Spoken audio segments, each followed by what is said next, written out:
Assalamualaikum. My team choose topic group 3. The first one is inflation. A currency value is always fluctuate, which affect purchasing power for businesses and individuals. The inflation refers to the products and services experience an increase in price over a set time frame within an economy. It includes one of the economy problems. When inflation happens, consumers need a larger currency to buy the same quantity of the same goods. It means that each ringgit you earn buys fewer goods and services. This indicates a reduction in the value of the nation currency. Additionally, there is a relationship between inflation rate and money supply. Increase in money supply will increase the money growth, and at last, it will increase the inflation rate in a particular country. There are 3 types of inflation in Malaysia.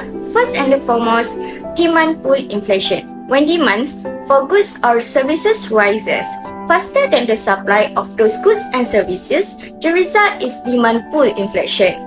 Demand pull inflation is when there is an increase in the aggregate demand and the supply remain the same or decrease. When supply cannot meet growing demand, prices for goods and services are pulled higher. The second one is cost push inflation. Cost push inflation is inflation caused by an increase in prices of inputs like labor, raw material, and many more. The increased price of the factors of production leads to a decreased supply of these goods. While the demand remains constant, the prices of commodities increase, causing a rise in the overall price level. This is, in essence, cost push inflation. Lastly is built-in inflation. Built-in inflation is related to the adaptive expectation or the idea that people expect current inflation rates to continue in future. As the price of goods and services rises, people may expect a continuous rise in the future at a similar rate. As such, workers may demand more costs or wages to maintain their standard of living. Their increased wages result in higher cost of goods and services, and this wage price spiral continues as one factor induces the other and vice versa.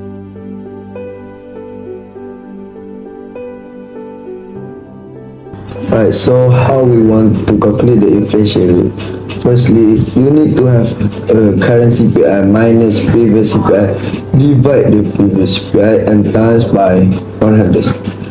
Consumer price index or CPI value for 2 time periods, one for the current period, that is for this month, and another for the previous period, that is for the same month in the previous year. Calculate the different CPIs is by the subtract the previous CPI from the current CPI. This is want to tell you how much price have changed over time by time. After that, you need to divide the CPI difference by the previous CPI, and then you need to multiply by 100. This is because we want to express the inflation rate as a percentage multiplied by the result by 100. For example, we take for 2020 to 2021. CPI for 2021 is a 1 to 4.5 minus 1 to 0.6 for 2020, and then divide by 1 to 0.6, and then you need to times by 100, and you can get the answer by 3.23. That is the how or the way we want to calculate the inflation rate. That's all from me. Thank you. First and foremost, it gives impact on goods, which is inflation occurs when the general price level rises continuously. The cost of living increases, causing people to be less able to buy goods and services due to the rising prices of goods. The welfare of the community will also be affected. Second, it gives impact on savings. An increase in the price of goods causes individual consumption expenditure to increase. As a result, savings will decrease.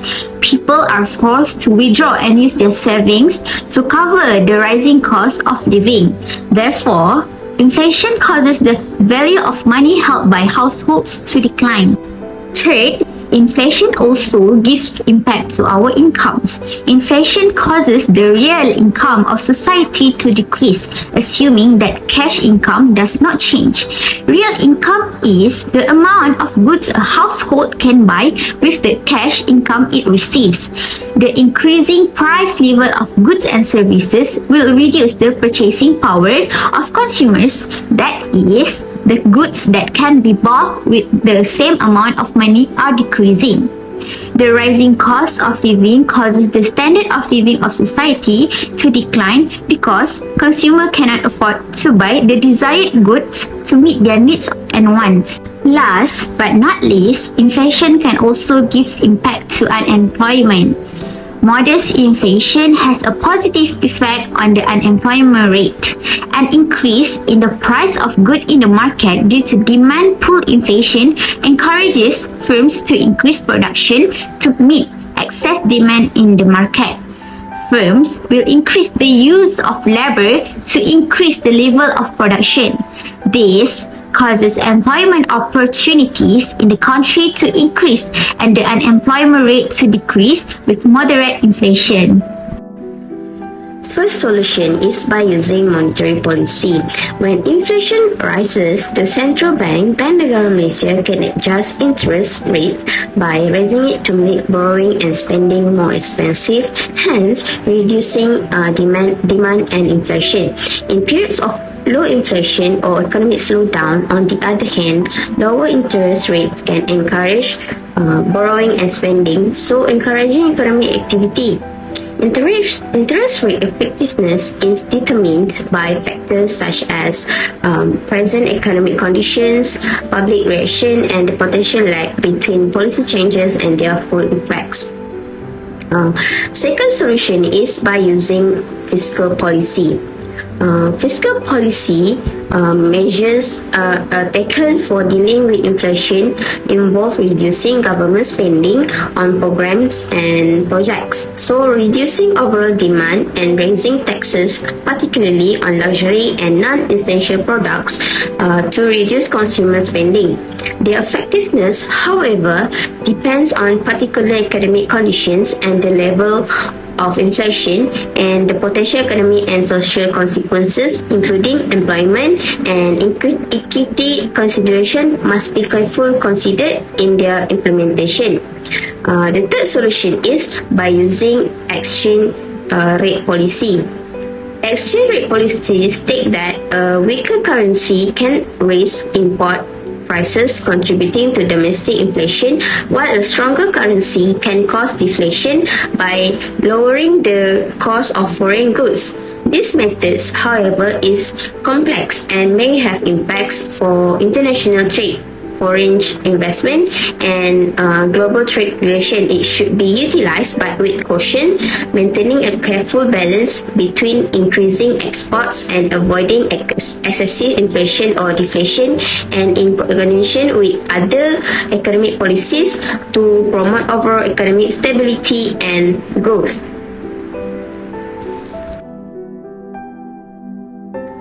Next solution is by using supply-side policy. Supply-side policies include measures that can improve an economy's productivity and efficiency on focusing on supply-side factors such as firm and production. These policies are long-term in nature, aiming to increase the economy productive capacity and efficiency, which in turn serve to reduce inflation by addressing its core causes, encouraging innovation and lowering production costs. Lastly is by manage controls in wage and price. Wage controls involved government imposed limits on salary increases in order to minimize demand pull inflation by reducing consumer purchasing power, and price control place price ceilings on essential goods and services in order to control inflation by preventing excessive excessive increases in prices. However, because of their possible harmful side effect, these measures are often regarded as last resort strategies. Wage controls can limit wage increases, but they can also discourage employees and impact labor market movement.